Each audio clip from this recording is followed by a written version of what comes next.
یہ فلاحی میں دیا ہے، یہ فلاحی میں دیا، یہ فلاحی میں دیا۔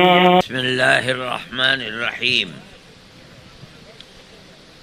الحمد للہ نحمده ونستعینه ونستغفره ونؤمن به ونتوکل علیہ ونعوذ باللہ من شرور انفسنا ومن سیئات اعمالنا، من يهده الله فلا مضل له ومن يضلله فلا هادي له، ونشهد أن لا إله إلا الله وحده لا شريك له، ونشهد أن سيدنا ومولانا محمدا عبده ورسوله۔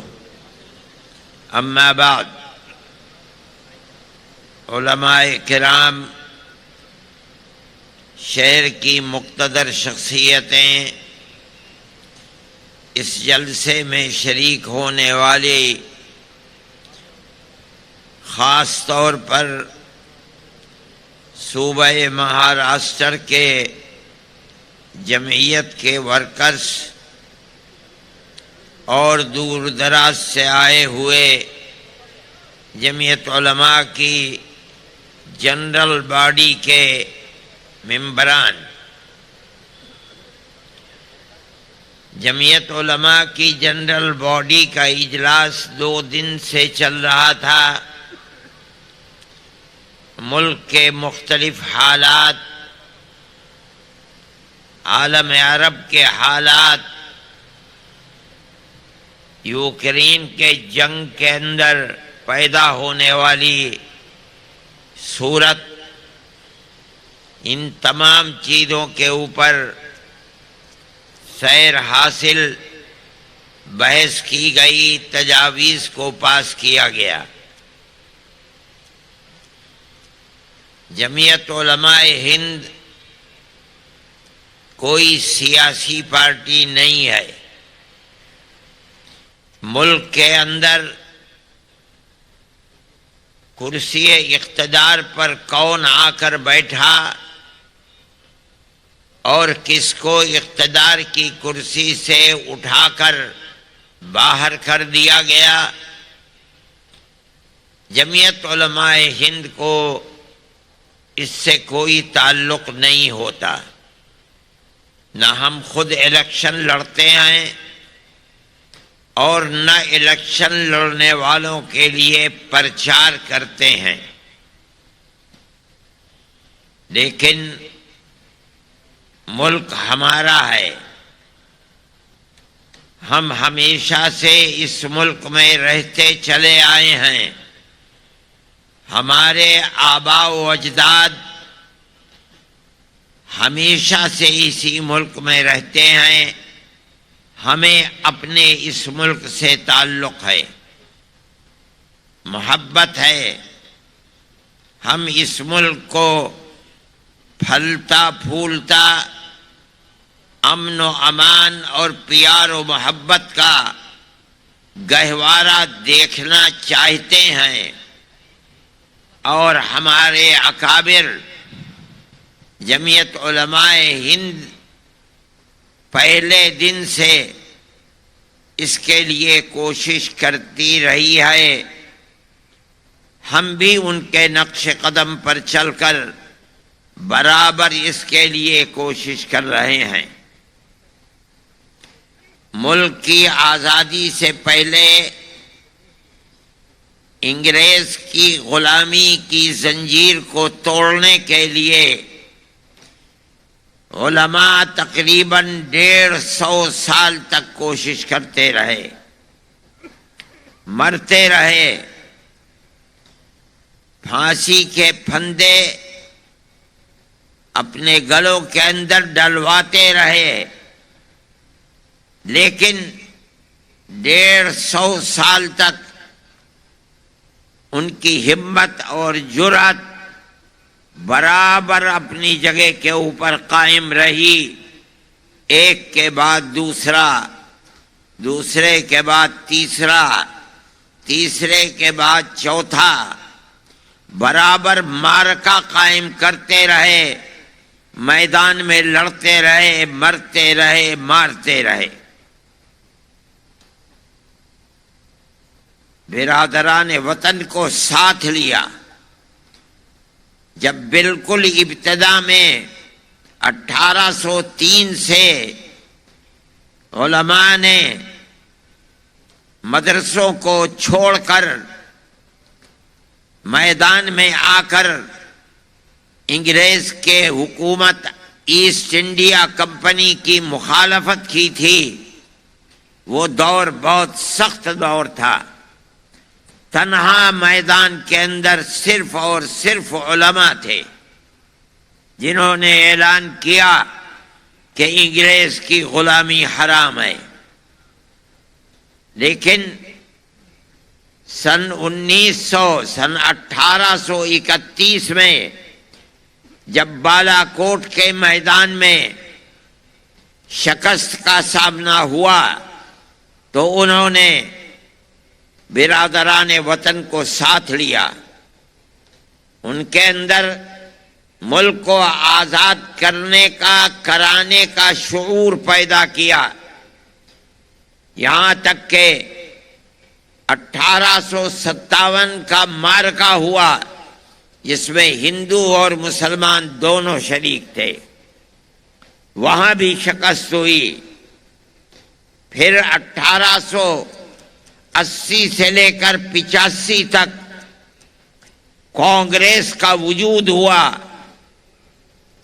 حضرت گنگوہی رحمت اللہ علیہ سے ایک فتویٰ لیا گیا، پوچھا گیا کہ غیر مسلموں کی ایک جماعت قائم ہوئی ہے کانگریس، مسلمان جو تقریباً 80 سال سے ملک کی آزادی کے لیے قربانی دے رہے ہیں، کیا مسلمانوں کو ہندوؤں کے ساتھ اشتراک کر کے ملک کی آزادی کے لیے ان کو ساتھ لیا جائے اور اس میں شرکت کی جائے؟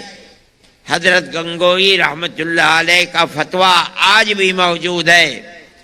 انہوں نے فرمایا کہ اگر دین اور شریعت کی کوئی مخالفت نہیں ہوتی تو مسلمان کا ہندوؤں کے ساتھ اشتراک عمل جائز ہے۔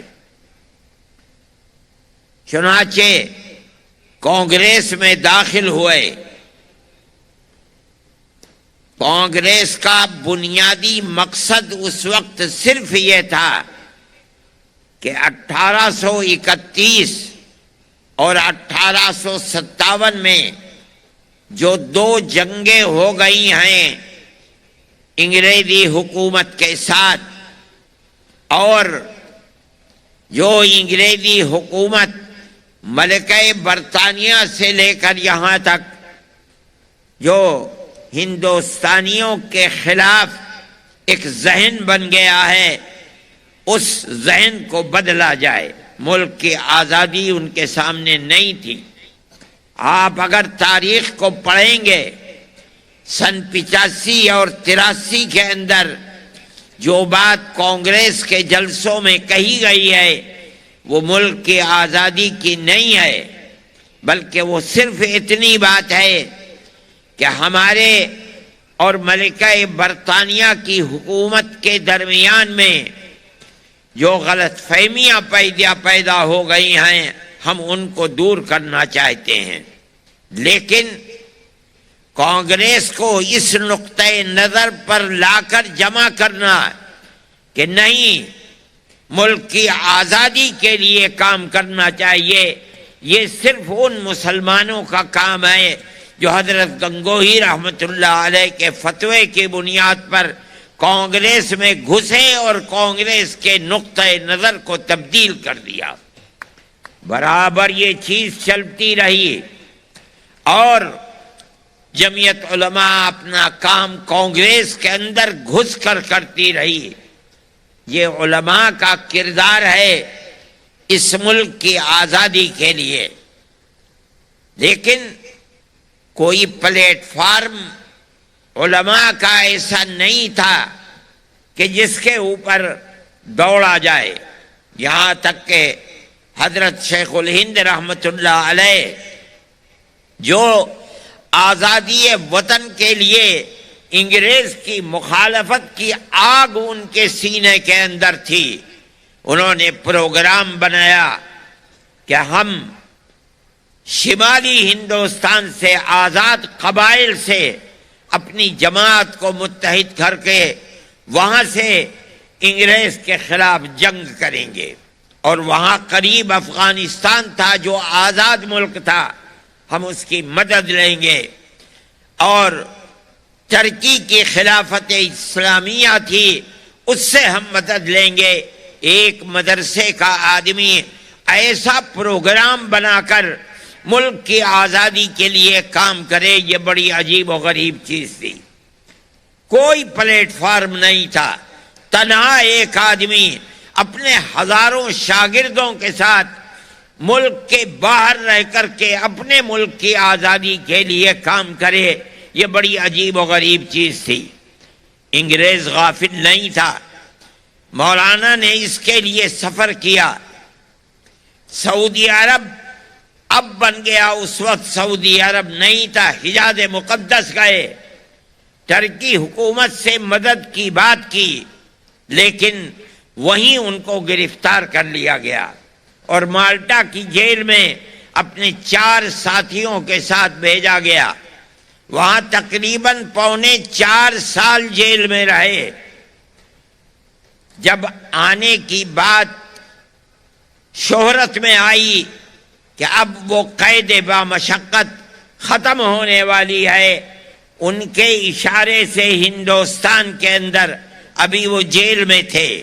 سن 1919 کے اندر جمعیت علماء کی بنیاد رکھی گئی، ابھی تک آئے نہیں تھے۔ سن 1920 میں حضرت تشریف لائے اور یہاں آ کر کے وہ فوراً اس پلیٹ فارم کے اوپر دوڑنے لگے۔ جمعیت علماء ہند کا دلی کے اندر جلسہ ہوا، اس میں حضرت شیخ الہند رحمۃ اللہ علیہ کو پہلا صدر بنایا گیا۔ ان کے دل کے اندر ایسی آگ تھی انگریز کی مخالفت کی، جس نے اس ملک کے سب بسنے والوں کو غلام بنا لیا تھا، کہ اس آگ کے تھمنے کا نام نہیں تھا۔ وہ برابر لڑتے رہے یہاں تک کہ اس دنیا سے چلے گئے۔ ان کے بعد ان کے شاگردوں نے جمعیت علماء کو اٹھایا اور وہ انتہائی قوت کے ساتھ میدان کے اندر اترے، جیل جاتے رہے۔ مولانا مفتی کفایت اللہ صاحب ان کے شاگرد تھے، مولانا مدنی ان کے شاگرد تھے، مولانا احمد علی لاہوری ان کے شاگرد تھے۔ ان لوگوں نے اٹھایا اور اٹھا کر ملک کی آزادی کے لیے چلے، بار بار جیل جاتے رہے۔ کم و بیش اپنی 80 سالہ زندگی میں 10 سال انگریز کی جیلوں کے اندر گزارا۔ کیوں؟ اپنے اقتدار کے لیے نہیں، کرسی اقتدار پر بیٹھنے کے لیے نہیں، بلکہ اپنے ملک کو آزاد کرانے کے لیے۔ جیسے جیسے ملک کی آزادی قریب آتی تھی اور یہ معلوم ہوتا تھا کہ انگریز بھارت کی سرزمین کے اوپر نہیں رہ پائے گا، ویسے ہی ویسے وہ کانگریس کے لیڈر مہاتما گاندھی، موتی لال نہرو، جواہر لال نہرو، جمعیت علماء ہند کے پلیٹ فارم سے ان سے بار بار پوچھا جاتا تھا کہ ہمیں یہ یقین دلاؤ کہ ملک آزاد ہوگا تو ملک کا دستور سیکولر دستور ہوگا، جس کے اندر اگرچہ ہندو ملک کی اکثریت ہے لیکن ہر اقلیت کو اپنی مذہبی آزادی کے ساتھ جینے کا حق ہوگا۔ اور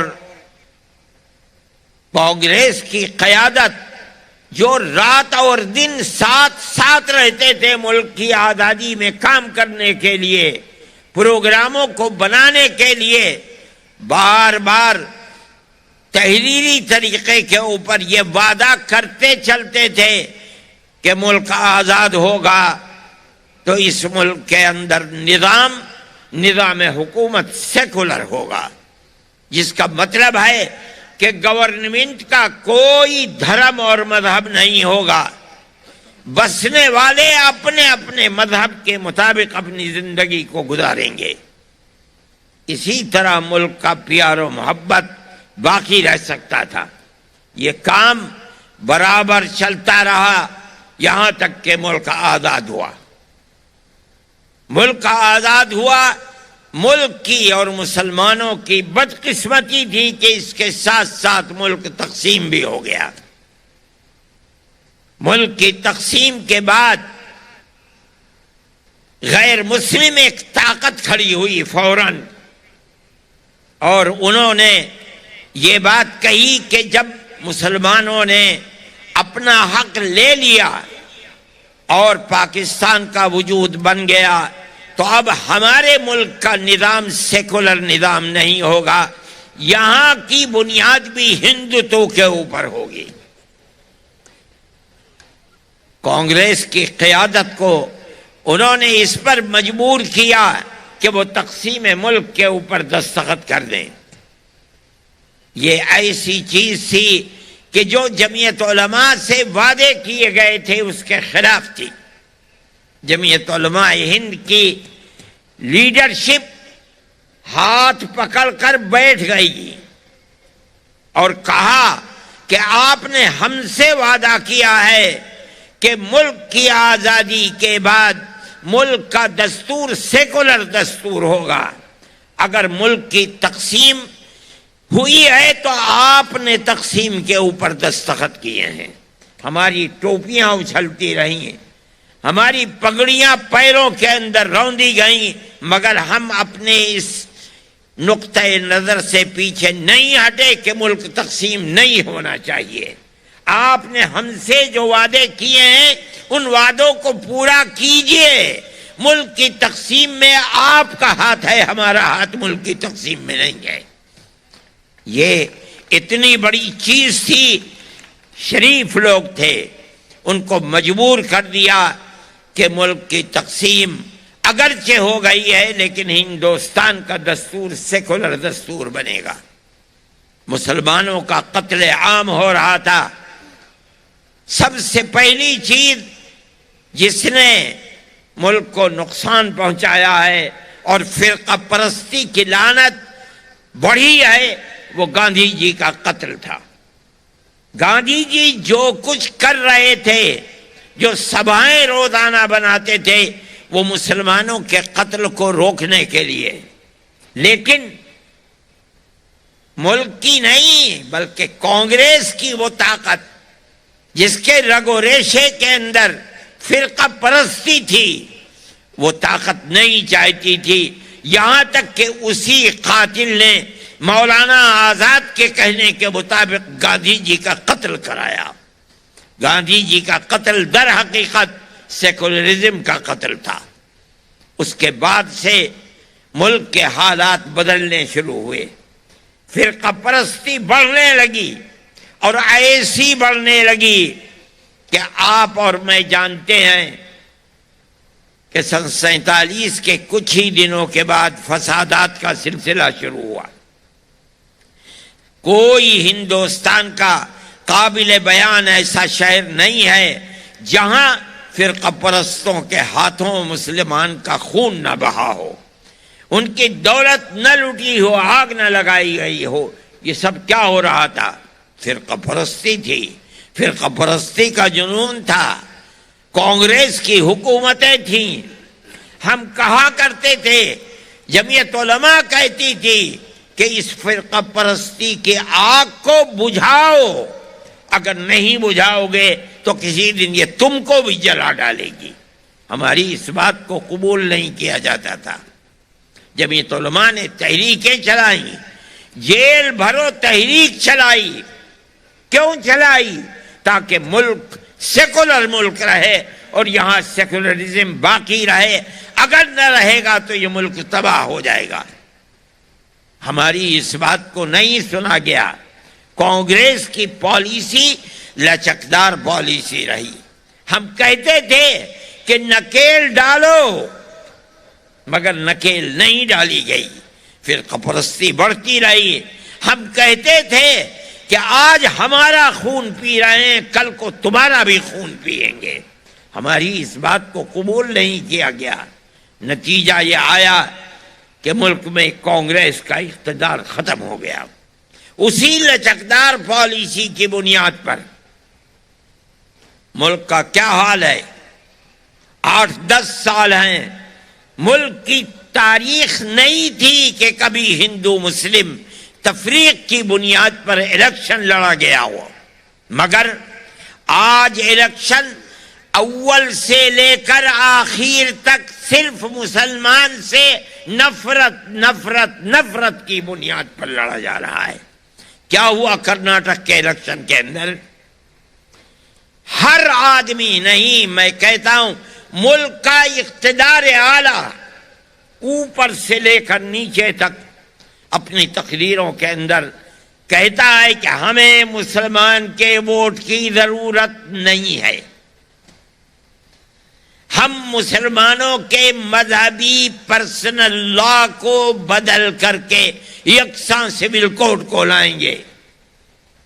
کہتے ہیں کہ ہم نے مسلمان کے ریزرویشن کو ختم کیا ہے، ہم مسلمان کو ریزرویشن نہیں دیں گے. علل اعلان یہ تقریریں ہوتی رہیں. دنیا نے سنا.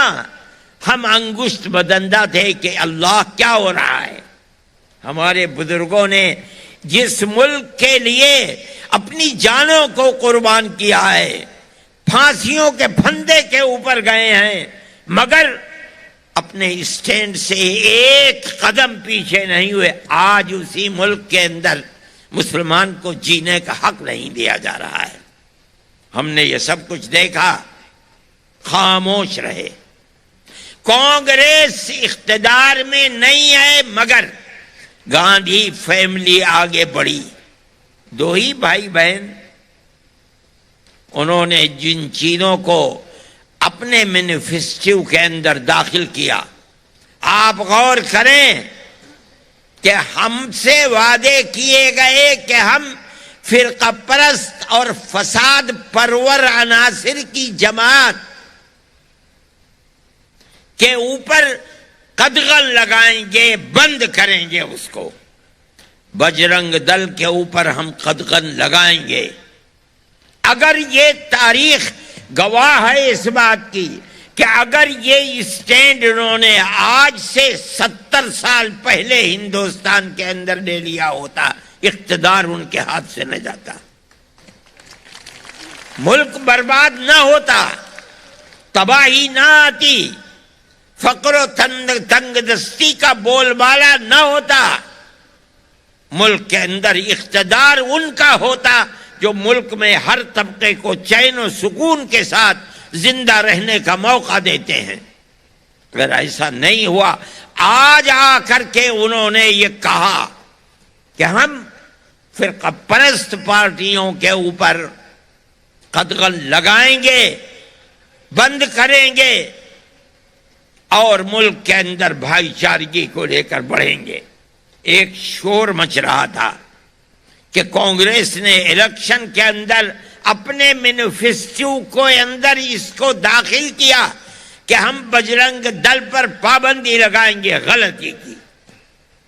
میں سمجھتا تھا کہ غلطی نہیں ہے، بلکہ اپنی غلطی کا تدارک ہے. جو 70 سال پہلے سے غلطی تھی، آج اس غلطی کا تدارک کیا جا رہا ہے. میں سمجھتا ہوں کہ وہ موقف ٹھیک تھا، اور میں سمجھتا نہیں ہوں بلکہ ہندو اور مسلمانوں نے مل کر اس موقف کی تائید کی ہے. ہمیں اس کا افسوس ہے کہ جمعیت علماء ہر قدم کے اوپر کانگریس سے کہتی تھی کہ بابا پیچھے ہٹو، فرقہ پرستی کو لگام لگاؤ۔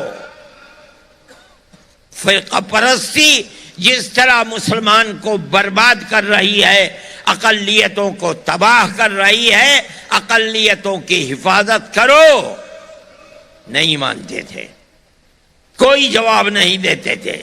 ہم نے جیل بھرو تحریک چلائی، ایک دفعہ تو چلا دی، دوبارہ پھر چلانی چاہیے۔ سارے ملک سے لوگ دلی میں جمع ہو گئے جمعیت علماء کی دعوت پر۔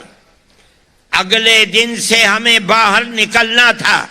جنرل شاہ نواز مرحوم سادے کاغذ پر اندرا جی کے دستخط کرا کے لائے اور یہ کہا ان لوگوں کے درمیان میں جو اگلے دن جیل جانے والے تھے کہ اندرا جی نے مجھے یہ دستخط کر کے بھیجا ہے اور یہ کہا ہے کہ جمعیت علماء اور کانگریس کا چولی دامن کا ساتھ ملک کی آزادی میں رہا ہے۔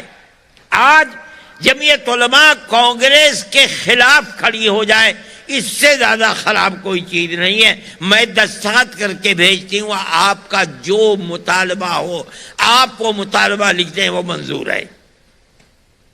میں اس مجلس میں شریک تھا، مسجد کے اندر جہاں جنرل شاہ نواز کی تقریر ہو رہی تھی۔ جمعیت علماء نے اپنے مطالبات لکھے، دیے، سب کچھ ہوا، لیکن ملک کی فرقہ پرستی اتنی طاقتور ہے کہ ان مطالبات کے اوپر فرقہ پرستوں پر لگام نہیں لگائی جا سکی۔ میرے بھائی، جمعیت علماء برابر لڑتی رہی، ہم آج بھی لڑ رہے ہیں۔ میں کانگریس کی حکومت ہے، میں راہل کے پاس گیا اور میں نے کہا کہ ملک میں کیا ہو رہا ہے۔ مسلمان بچے اور جوان جو پڑھنے والے ہیں، کالجوں کے اندر پڑھ رہے ہیں، ان کو پکڑ پکڑ کر ملک دروہی بنا کر کے، غدار بنا کر کے جیلوں کے اندر بند کیا جا رہا ہے۔ اور آپ کھڑے ہوئے دیکھ رہے ہیں، کل کو کیا آپ کو میدان میں جا کر کے مسلمان سے ووٹ نہیں لینا ہے؟ کیا ہوگا؟ 10 سال 15 سال ہو گئے ہیں، جمعیت علماء فکر کرتی ہے، کانگریس کو کوئی فکر نہیں ہے۔ کیوں ایسا ہو رہا ہے؟ کہنے لگے تو کیا ہو؟ میں نے کہا میری 2 تجویزیں ہیں۔ ایک کمیٹی بنائیے جس کے اندر دلی کے اندر مسلمان بھی ہو، ہندو بھی ہو، سکھ بھی ہو، مختلف اقلیتوں کے لوگ ہوں جن کو آپ ایماندار سمجھتے ہیں، اور ان کو بیٹھال دیجئے۔ پولیس یا حکومت کی ایجنسیاں جن لوگوں کو پکڑتی ہیں کہ یہ دیش دروہی ہیں اور جو ان کا فائل تیار کرتی ہیں، قبل اس کے کہ اس فائل کی بنیاد پر آپ لوگوں کو گرفتار کریں، پہلے اس کمیٹی کو دے دیں۔ یہ کمیٹی اس کے اوپر غور کرے کہ یہ فائل اس لائق ہے کہ اس کو پکڑا جائے یا نہیں ہے۔ اگر یہ ثابت ہے کہ وہ دیش دروہی ہے، آپ چوراہے پر کھڑے کر کے گولی مار دیں، ہم نہیں آپ سے کہیں گے آپ نے کیوں مارا۔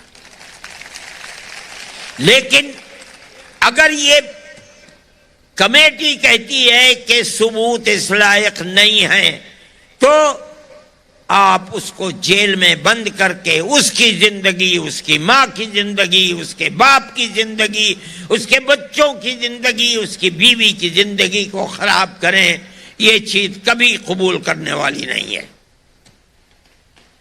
دوسری چیز، میں نے کہا دوسری چیز میں پیش کرتا ہوں، لوگ، پولیس، گورنمنٹ کی ایجنسیاں پکڑ کر جیل میں بند کر دیتی ہیں۔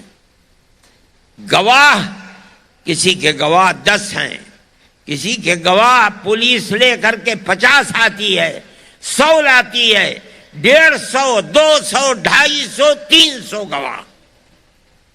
یہ 300 گواہ پیش ہوتے ہوتے ہوتے ہوتے 10-15 سال ہو جاتے ہیں، گواہ نہیں آتے۔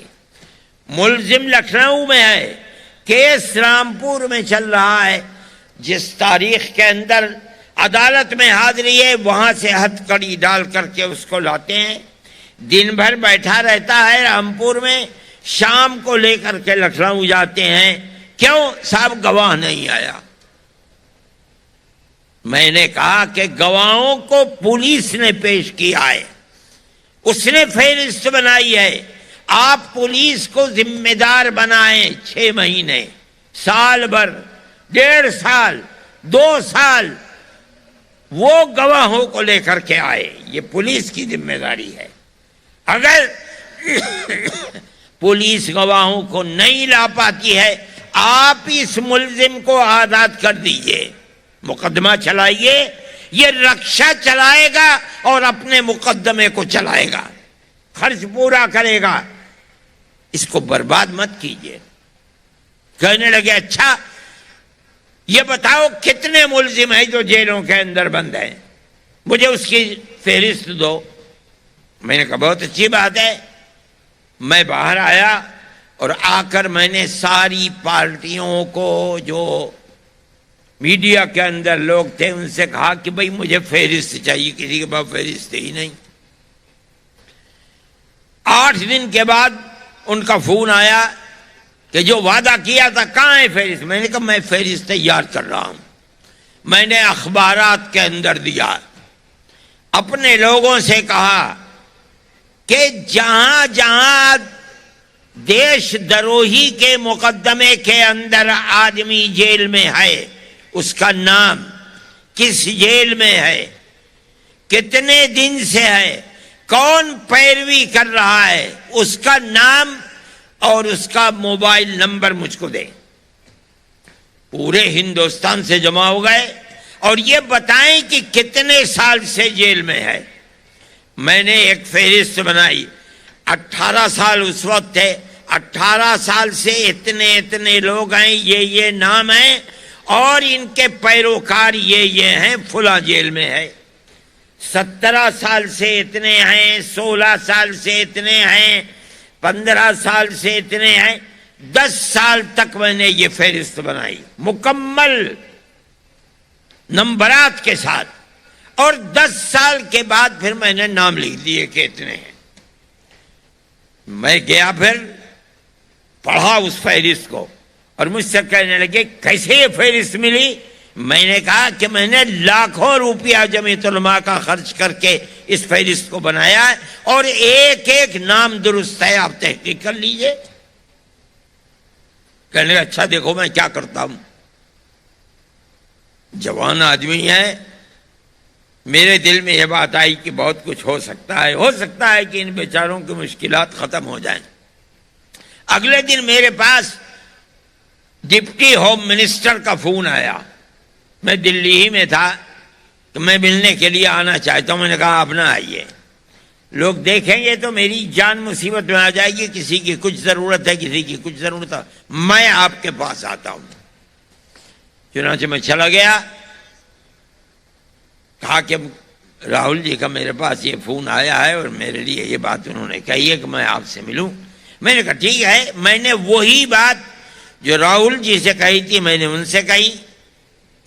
انہوں نے آئی بی اور دوسری ایجنسیوں کے جو چیئرمین تھے ان کو بلا لیا۔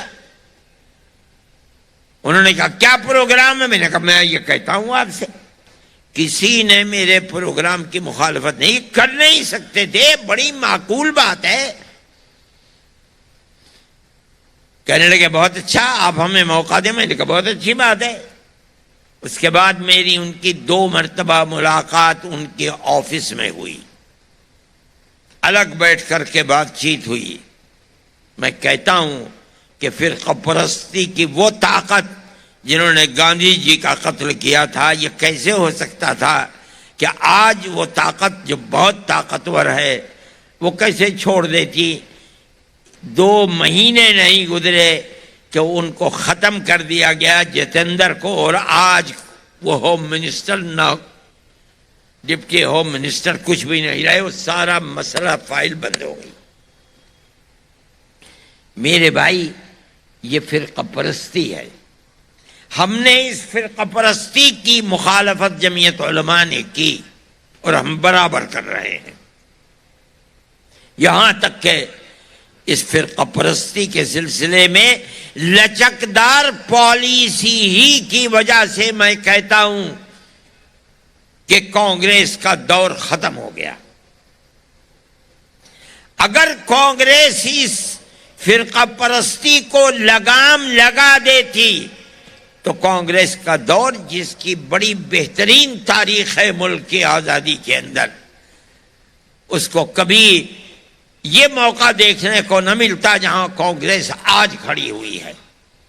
جمعیت علماء برابر اپنا کردار ادا کرتی رہی ہے، مسلمانوں کے مسائل ہو کہ ہندوؤں کے مسائل ہو، ہم نے کبھی مذہب کی بنیاد کے اوپر کوئی معاملہ نہیں کیا۔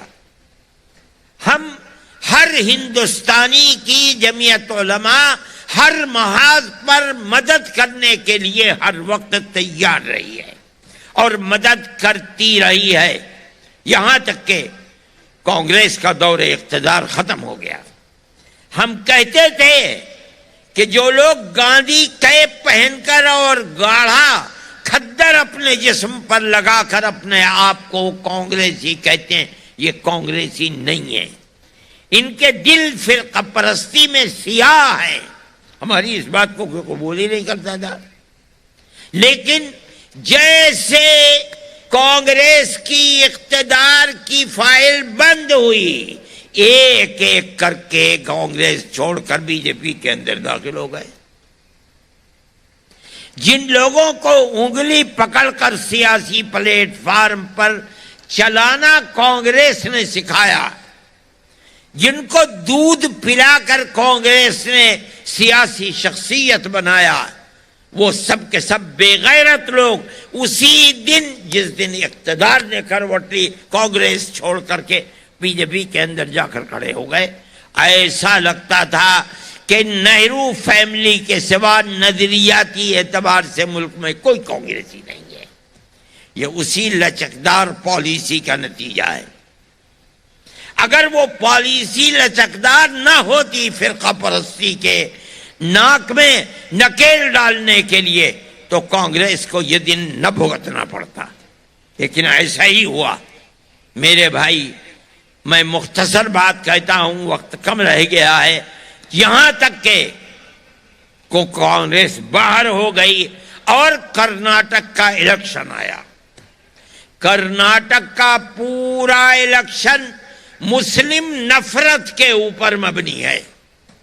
آپ نے دیکھا ہوگا، پڑھا ہوگا، اخبارات میں دیکھا ہوگا کہ ملک کا اقتدار اعلیٰ بالکل چوٹی پر بیٹھا ہوا آدمی اور نیچے تک ایک ہی راگ، ایک ہی پروگرام بنا کر الیکشن لڑ رہا ہے تاکہ مسلمان ایک طرف ہو جائے، ہندو دوسری طرف ہو جائے، ہندو کا ووٹ ہمیں ملے، ہمیں مسلمان کے ووٹ کی ضرورت نہیں ہے۔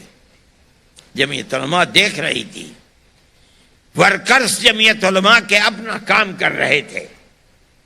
میں کہتا ہوں، یہاں تک کہ انہوں نے اپنے مینیفیسٹو کے اندر یہ بات کہی کہ ہم بجرنگ دل کے اوپر، پاپولر فرنٹ کے اوپر پابندی لگائیں گے۔ ہمیں کوئی فکر نہیں کہ پاپولر فرنٹ عمل نہیں ہے، رد عمل ہے۔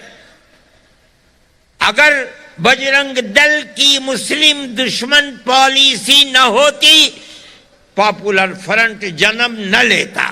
آپ بجرنگ دل کے اوپر پابندی لگائیے، ہمیں کوئی افسوس نہیں ہے، 100 پاپولر فرنٹ کے اوپر پابندی لگا دیجیے، ملک میں امن تو قائم رہے۔ انہوں نے کہا، لوگ یہ کہتے رہے کہ برا کیا، الیکشن پر اثر پڑے گا، ہم تو خاموش تھے، ہم نے نہیں کہا۔ ہم سمجھتے تھے کہ طاقت ملے گی، مسلمان کو محسوس تو ہوگا کہ کانگریس کو اپنی غلطی کا احساس ہے، ہم کانگریس کی جڑوں کو مضبوط کریں گے۔ میں کہتا ہوں 95 نہیں 98% مسلمان نے کرناٹک کے اندر کانگریس کو ووٹ دیا ہے، اور اس کی بنیاد یہی تھی کہ فرقہ پرستی کا ناگ جو آزاد پھر رہا ہے، کانگریس یہ وعدہ کرتی ہے کہ ہم اس کو ناک میں نکیل ڈالیں گے۔ ہمیں خوشی ہے اس بات کی، اس کا تصور نہیں ہوتا تھا کہ کانگریس اس قوت کے ساتھ آگے آئے گی۔ ہم اس چیز کو مانتے ہیں کہ ہندوستان میں کہیں بھی الیکشن ہو، جو بربادی ہندوستان کے اندر آ رہی ہے اس بربادی کا تنہا سبب فرقہ پرست ذہنیت ہے۔ آج جو لوگ کرسی اقتدار پر بیٹھے ہیں وہ یہ سمجھتے ہیں کہ ہمارے اقتدار کی حفاظت صرف اور صرف فرقہ پرستی کی بنیاد پر ہوگی، تاکہ ہم ہندو اور مسلمان کے ووٹ کو تقسیم کر دیں۔ ہم یہ سمجھتے ہیں کہ یہ ملک کی بربادی کا پہلا زینہ ہے۔ ملک ہندوستان جس کے اندر ہندو اور مسلمان دونوں رہتے ہیں، آج سے نہیں 1400 سال سے رہتے ہیں، 1400 سال سے رہتے ہیں۔ میں نے یہ بات کہی تھی جس کا بڑا شور مچا کہ ہندوستان کی دھرتی کو اللہ نے قبولیت عطا فرمائی، سب سے پہلا نبی اسی دھرتی کے اوپر اللہ نے اتارا ہے، جس کو تم منو کہتے ہو، اس کی اولاد کو منوش کہتے ہو، ہم اس کو آدم کہتے ہیں، آدم کی اولاد کو آدمی کہتے ہیں۔ سوال پیدا ہوتا ہے کہ منو نہ رام ہے نہ لکشمن ہے، کوئی نہیں ہے، تنہا ایک آدمی ہے، اس سے اولاد چلے گی تو رام پیدا ہوں گے، اولاد چلے گی تو راون پیدا ہوں گے۔ ابھی اولاد ہی نہیں چلی ہے، سوال ہے کہ وہ ایک آدمی کس کی عبادت کرتا تھا؟ کوئی نہیں بتا سکتا۔ ہمارے پاس اللہ کی کتاب قرآن ہے، وہ ایک اللہ یعنی ایک اوم کی عبادت کرتا تھا۔ میرے پاس پنڈت جی آئے، ابھی 5-7 دن ہوتے ہیں، 10 دن کے دہرادون کے، اور آ کے کہنے لگے کیسے کہتے ہو کہ اوم اللہ ہے؟ میں نے کہا آپ پنڈت جی ہیں، دھرم کی کتابیں آپ نے پڑھی ہیں، تو خاموش ہو گئے۔ میں اندر گیا اور میں نے یجروید لا کر کے ان کو دکھلائی، اس کا جو سب سے آخری منتر ہے میں نے وہ پڑھ کر ان کو سنایا، بالکل خاموش بیٹھ گئے۔ اوم کے معنی اللہ کے ہیں، پوری کتاب میں کہیں یہ نظر نہیں آتا بت پرستی، ہر حکم وہی ہے ایک خدا کا جو قرآن کہتا ہے۔ یہ کہاں سے بت پرستی آئی اس کو خدا ہی جانتا ہے۔ خیر یہ موضوع نہیں ہے، لیکن میں کہتا ہوں کہ ہمارا دین، ہمارا عقیدہ، لوگ یہ کہتے ہیں کہ یہ مذہب عرب کا مذہب ہے جسے یہ اپناتے ہیں، نہ وہ اپنے ملک کی تاریخ جانتے ہیں، نہ وہ مذاہب کی اور دھرم کی تاریخ جانتے ہیں۔ نہیں، ہمارا عقیدہ اس ہندوستان کا عقیدہ ہے، بھارت کی دھرتی کا عقیدہ ہے۔ سب سے پہلا نبی یہیں اترا ہے، آپ اسے اوم کہتے ہیں، ہم اسے آدم کہتے ہیں، ہے وہی۔ کسی نبی نے کسی بت کی پرستش نہیں کی، جس اللہ کے وہ اپاسک تھے ہم آج اسی اللہ کے اپاسک ہیں۔ یہ ہمارا عقیدہ ہے، اس عقیدے میں کوئی فرق نہیں ہے، ہر نبی نے یہی عقیدہ دیا ہے، یہاں تک کہ آخری نبی ہم بھی انہی کی طرح بت پرستی میں لگے ہوئے تھے۔ کوئی رام کو پوجتا تھا، کوئی راون کو پوجتا تھا، لیکن یہاں تک کہ ہمارے آقا حضرت محمد صلی اللہ علیہ وسلم آئے، انہوں نے سبق دیا اللہ ایک ہے، ہمارے دل کے اندر ان کی بات اتر گئی اور ہم ایک اللہ کو ماننے لگے۔ لیکن یہ ایک اللہ کی بنیاد سب سے پہلے اس کا پتھر اس دھرتی میں بھارت کی رکھا گیا۔ جتنے انبیاء آئے ہیں، شیس، ادریس، نوح، ہود، صالح، شعیب، سب کے سب اسی ایک اللہ کے ماننے والوں کی کڑی ہے، یہاں تک کہ حضرت محمد صلی اللہ علیہ وسلم آئے، ہم اللہ کے فضل و کرم سے ان کی امت میں ہیں، ہم اللہ کو ایک مانتے ہیں، مگر سب سے پہلے اس کا پتھر اسی ہندوستان میں رکھا گیا ہے، یہ ہمارا مذہب ہے، ہم اسی مذہب کے اوپر چلتے ہیں، اسی آدم اور منو کی ساری دنیا اولاد ہے۔ جمعیت علماء ہند، ہمارے اکابر بڑے عالم تھے، مذہبی کتابوں کے پڑھے ہوئے تھے، ان کی زندگی کے اندر اترا ہوا تھا، اس لیے انہوں نے جو سبق ہندوستان کے اندر دیا ہے وہ وحدت کا سبق ہے، ساری دنیا کے لوگ ایک ہی ماں باپ کی اولاد ہیں، سب کے ساتھ اخوت و ہمدردی، پیار و محبت کے ساتھ رہنا ہوگا، جمعیت علماء اس کے اوپر چلتی ہے، ہم ہر ایک کے ساتھ پیار و محبت کا معاملہ کرتے ہیں۔ میرے بھائی، جمعیت علماء کے ہر پروگرام کے اندر پیار و محبت ہے۔ ہم نے اس وقت ایک تحریک چلائی کہ ہم پڑھنے والے بچوں کی مدد کریں گے، پہلے 1 کروڑ روپیہ ہم خرچ کرتے تھے، اس مرتبہ ہم نے 2 کروڑ روپیہ خرچ کیا ہے، اور ہم نے درخواستیں منگوائیں، ہم نے یہ کہا شرط ہے کہ 70% نمبر ہونے چاہیے، چاہے ہندو ہو چاہے مسلمان۔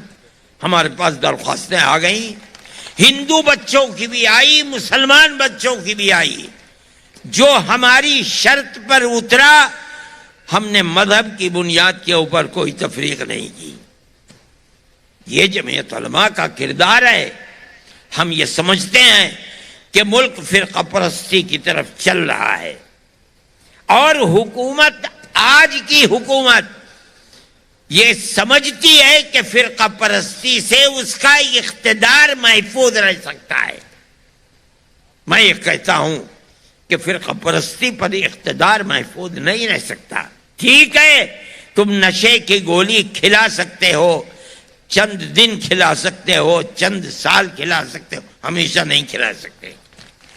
کرناٹک نے ثابت کر دیا کہ تم نے جس نظریے کو پیش کیا ہے اس نے اپنی ٹھوکر سے اڑا دیا۔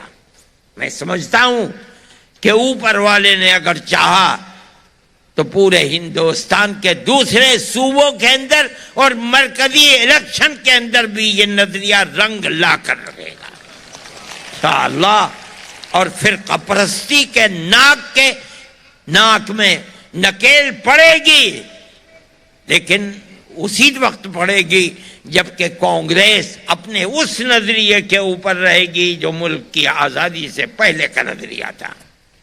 لچکدار پالیسی نہیں، بلکہ وہ پالیسی لاؤ جس کو اس الیکشن کے اندر اپنایا ہے۔ کہتے ہو کہ بجرنگ دل اور پاپولر فرنٹ کے اوپر پابندی لگاؤ، اپنے مینیفیسٹو کو زندہ کر کے دکھلاؤ۔ زندہ کرو گے تو کل جو وعدہ کرو گے قوم اس وعدے کو قبول کرے گی، نہیں کرو گے قبول نہیں کرے گی۔ میرے بھائی، یہ ایک نظریہ ہے جمعیت علماء کا، اور جمعیت علماء اس نظریے پر قائم ہے۔ ہم یہ کہتے ہیں کہ جمعیت علماء کے ہر ممبر کو پیار و محبت کے ساتھ اپنی زندگی کو گزارنا چاہیے۔ آپ اپنے دائیں بائیں کو دیکھیں، کون ہے، کیا کر رہا ہے، یہ نہ دیکھیں کہ کون ہندو ہے کون مسلمان ہے۔ جمعیت علماء یہ نہیں کرتی۔ بنگال میں سیلاب آیا، سمندر گھس گیا، ہزاروں مکانات ختم ہو گئے، جو کھیت تھے سمندر کے پانی نے سب کو جلا ڈالا۔ ہم نے کام کیا، ہمارے ایک ایک کیمپ کے اندر 2700 صبح کو کھانا کھاتے تھے، 2700 شام کو کھانا کھاتے تھے، لیکن ہم نے کبھی کسی آدمی کو یہ نہیں کہا کہ مسلمان کھائے گا ہندو نہیں کھائے گا، کتنے کھا رہے ہیں یہ بھی نہیں دیکھا۔ ہم نے سب کو کھانا کھلایا۔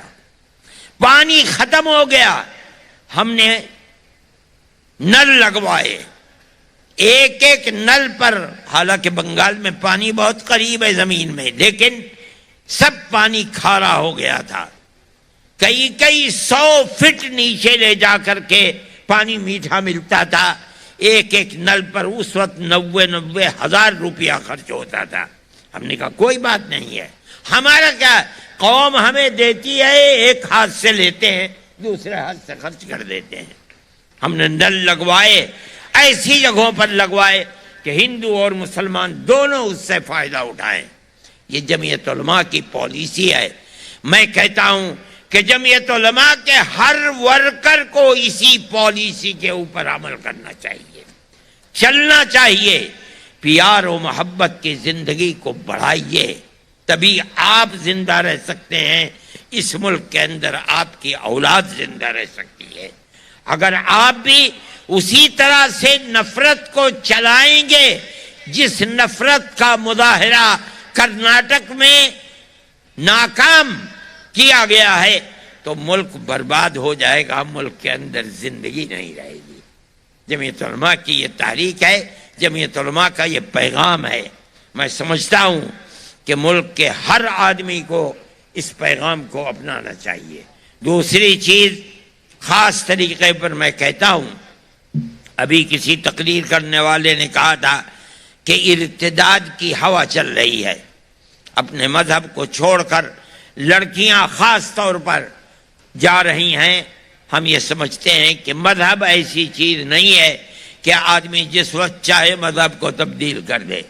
ہمارا یہ ماننا ہے کہ اگر ماں باپ کو فکر ہے، قوم کو فکر ہے اپنی آنے والی نسل کا، تو اس کو یہ چاہیے کہ اہل ثروت کی کمی نہیں ہے. ایسے اسکول قائم کرو کہ جو لڑکیوں کے الگ ہوں، لڑکوں کے الگ ہوں. آپ اگر معیاری اسکول بنائیں گے تو ہندو بھی اپنے بچیوں کو اس مخلوط تعلیم سے نکال کر کے آپ کے اسکول کے اندر بھیجیں گے. اور یہ کوئی نئی بات نہیں ہے. ہندوستان کے اندر گورنمنٹ جن اسکولوں کی مدد کرتی ہے، یا جو اسکول گورنمنٹ کے بنائے ہوئے ہیں یا یونیورسٹیاں ان کی تعداد تقریباً 43,000 ہے. اس کے اندر تقریباً 5واں حصہ ان اسکولوں اور یونیورسٹیوں کا ہے جو تنہا لڑکیوں کے لیے، لڑکے کا داخلہ اس کے اندر نہیں ہوتا ہے. آج اگر میں اور آپ بنائیں گے اس طرح کے کالج اور اسکول، اس کے اندر کون سی کوئی تباہی آ جائے گی. لیکن مسلمان کا حال یہ ہے کہ وہ شادی بیاہ کے اندر 10-20 کروڑ روپیہ ایک آدمی خرچ کر دیتا ہے، لیکن قوم کی پریشانی کا خیال نہیں کرتا ہے. آپ حضرات اس کو اپنی پالیسی بنائیں، لڑکوں کے الگ لڑکیوں کے الگ اسکول بنائیں. ان اسکولوں کے اندر آپ تعلیم دیں، بچے کو یہ بتائیں کہ وہ کس دھرم سے تعلق رکھتا ہے. اگر ہندو ہے اس کو وہ بتائیے، اگر مسلمان ہے اس کو وہ بتائیے، اور اس کے بعد اس کو تعلیم دیجیے، مخلوط تعلیم نہیں، تاکہ آپ کی آنے والی نسل محفوظ رہ سکے. جمعیت علماء کی اس وقت اس اجلاس میں یہ 2 پروگرام ہیں جن کو آپ کے سامنے پیش کیا جاتا ہے. ایک تو آپ نفرت کی سیاست کا مقابلہ اپنے عمل سے کریں، ہندو مسلمان کو دیکھ کر نہیں، انسانیت کی بنیاد پر. آپ کھیت میں ہوں تب، دکان میں ہوں تب، بازار میں ہوں تب، اپنے محلے میں ہوں تو جہاں رہیں ان کی غمی کے اندر شریک ہوں، ان کی خوشی کے اندر شریک ہوں. اپنی خوشی کے اندر اپنے اڑوس پڑوس گاؤں اور قصبے کے ان ہندوؤں کو بلائیں جن کے چہرے ظاہر ہیں، اور ان کی غمی کے اندر آپ شریک ہوں. مبارکبادی دیں خوشی میں، غمی میں جا کر تعزیت کریں، اور اپنی خوشی کے اندر ان کو بلائیں. یہ طریقہ آپ کا اس نفرت کی سیاست کا مقابلہ کرے گا جس کو اقتدار کی بنیاد کے اوپر دنیا چلا رہی ہے. ہم سمجھتے ہیں کہ اگر وہ اسی طرح چلتی رہی، خدا نہ خواستہ اور نہیں چلے گی انشاءاللہ، اگر چلے گی یہ خدا نخواست ملک برباد ہو جائے گا، تباہ ہو جائے گا۔ جمعیت علماء انہی بنیادوں کو آپ کے سامنے پیش کرتی ہے۔ آپ حضرات آئے، شریک ہوئے، میں اور میرے ساتھی آپ کا شکر ادا کرتے ہیں، شکریہ پیش کرتے ہیں، اور جس پروگرام کو آپ کے سامنے رکھا گیا ہے آپ ہر جگہ اس پروگرام کو چلانے کی کوشش کریں، اور چلانے والے چلا بھی رہے ہیں۔ انشاءاللہ یہ پروگرام خود آپ کی اور آپ کی اولاد کے لیے عزت و آبرو کا سبب بنے گا اور فتنے سے آپ کو دور رکھے گا۔ وآخر دعوانا ان الحمد للہ رب العالمین۔